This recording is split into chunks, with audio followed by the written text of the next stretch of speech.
Gosh, our first guest tonight really needs no introduction whatsoever, but I'm under contract to give an introduction. So I'm just going to say this. Ladies and gentlemen, the president of the Borough of Brooklyn, Eric Adams.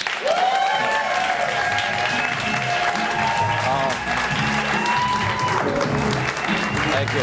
Welcome.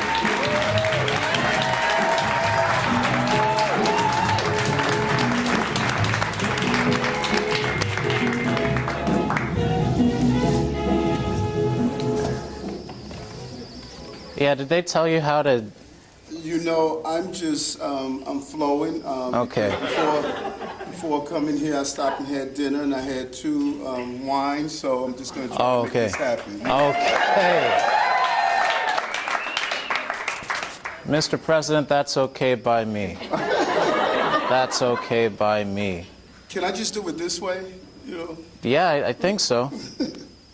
Go ahead, I'll follow your suit. We don't want to spend the entire interview trying to figure this out. That's true. This is a practical man. Recognizes an obstacle, says, okay, we're going to get to that, but let's keep moving forward. There it is. Oh, here's our...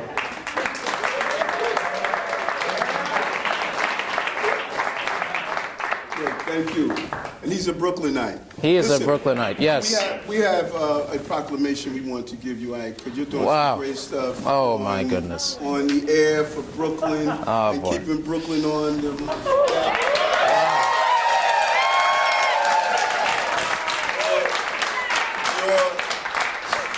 You're not going to really clap when you figure out this is your tax dollars. You know?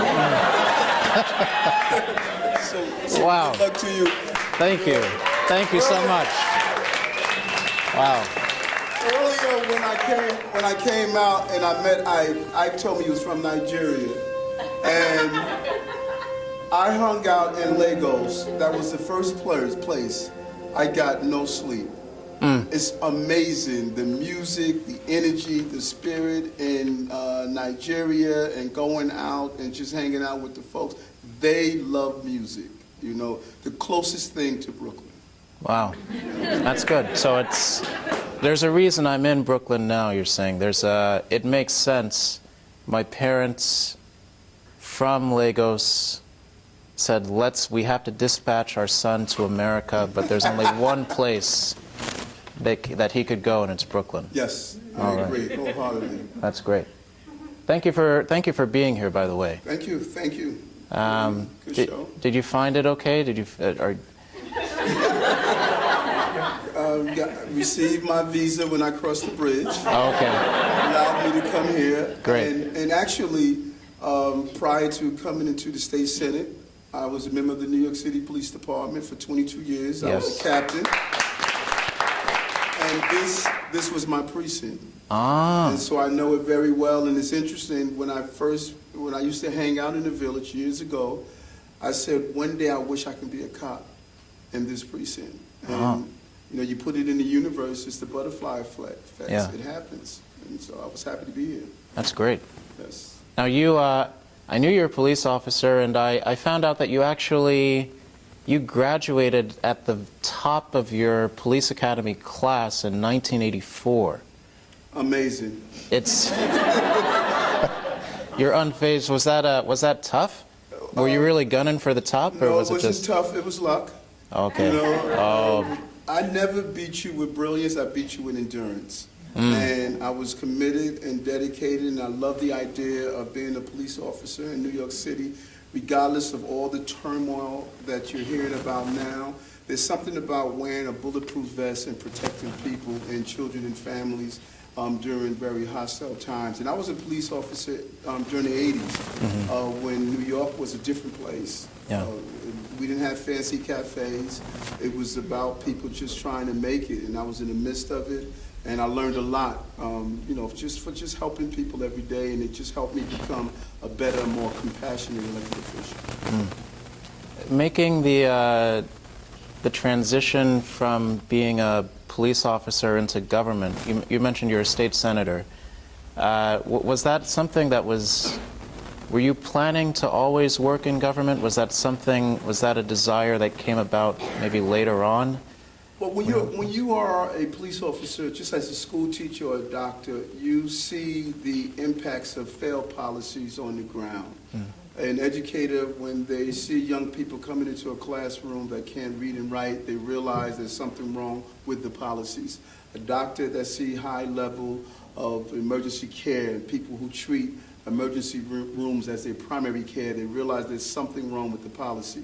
And that's what I saw from being a beat cop to a supervisor.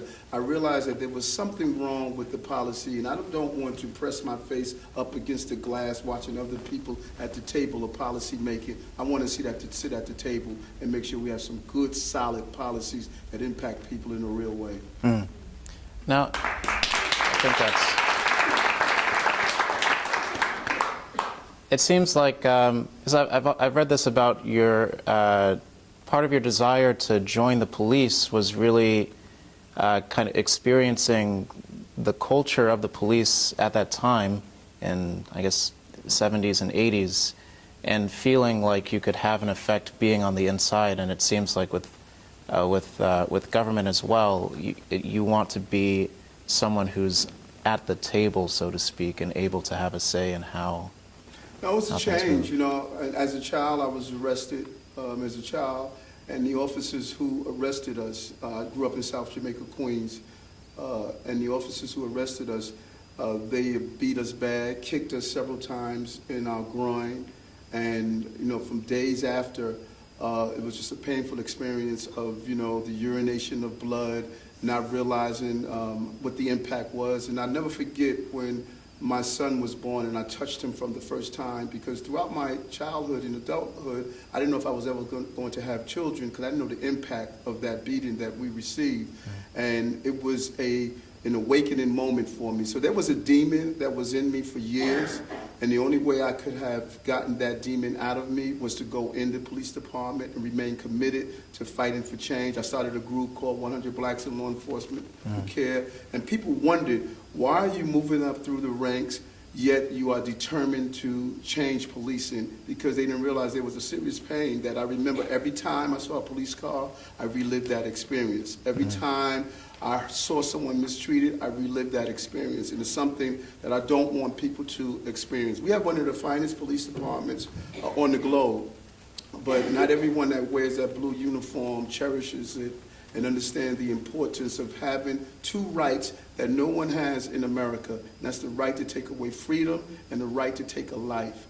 When you have that right, you must be of a certain standard, that you have the quality to make sure that you don't abuse that right. And that's what I was committed to do as a police officer. That's wonderful.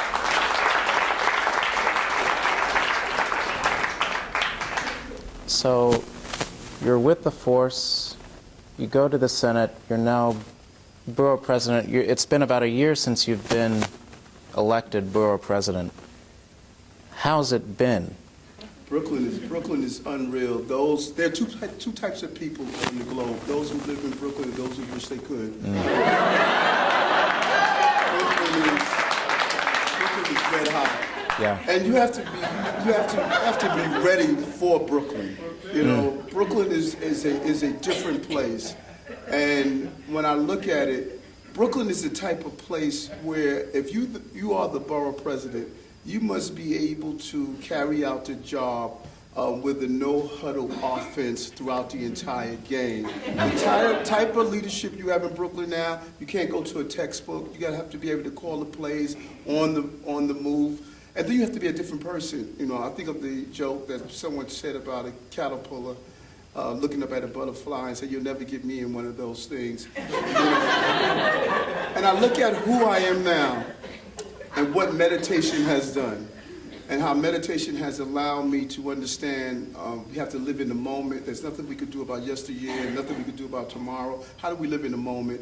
And how do we allow Brooklynites to find their purpose? It's not about tall buildings, not about the Barclays Center. It's invested in people and allowing them to find their purpose so they can contribute to humankind. We're the members of the greatest race alive, the human race, and we have to be better human beings. We're better than what we are showing globally. And Brooklyn is going to lead the way because they have one of the coolest borough presidents that they ever had.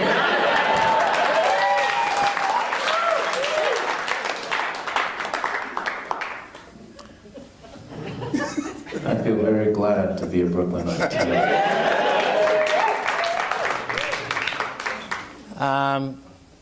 What's on the agenda for 2015? Exciting year. The Democratic National Convention is going to come to Brooklyn. We believe we're going to beat out Philly. All right. We are looking forward to affordable housing. The borough has to be affordable. Too many people believe that they can no longer be in the borough that they made popular. When they were waking up to gunshots and not alarm clocks, they stayed. And we need to reward them for staying. Then we want to celebrate the diversity of the borough. 47% of Brooklyn speaks a language other than English at home. So we want our children to understand the real experience is not inside the sterilized environment of a classroom. It's going out and visiting different people.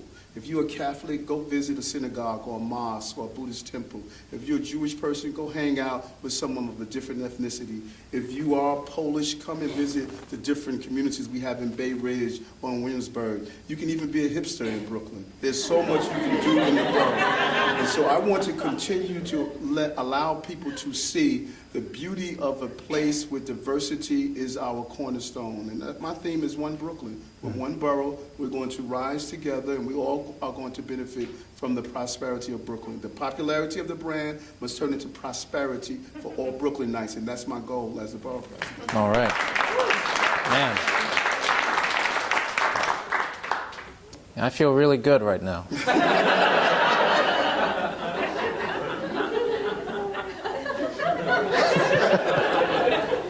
I don't know what else I could say except for that. That's a good thing because we should feel good, and people are hurting. They really are. And the soulful ballad of yesteryears. If you take a close look at my face, you see the smile is out of place in the tracks of my tears. And I watch people. We may put on nice clothing. And we may sit down and pretend as though all is well. But if you look closely at people and not the ceremonial, good morning, how are you? Even people say, I'm in pain, we say, have a nice day.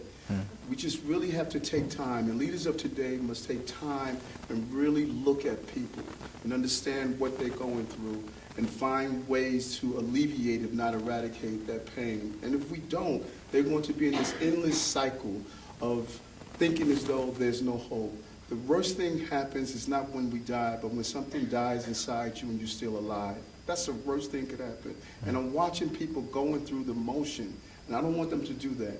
I want them to understand that no matter where they are economically, no matter where they are socially, if they find their purpose within themselves, they'll be able to rise above any occasion. And that's why we had meditation at Borough Hall and yoga at Borough Hall. And people looked at me and said, why are you doing that as an elected official? I have to make people feel good about themselves again. Just as you said you feel good, that's what I want people to say. 2.6 million people in Brooklyn are looking at me and asking, how do I feel better about myself? And I'm going to find a way to do that. All right. Well, I wish you luck, and I have no doubt that you're going to do it. And you have whatever you need this show to do. If there's anything I can... I don't know. I feel like I just want to help. I want to support in any way possible. So you'll let me know how I can do that. Will do. All right. Thank you. Eric Adams, everybody. Thank you so much. Thank you.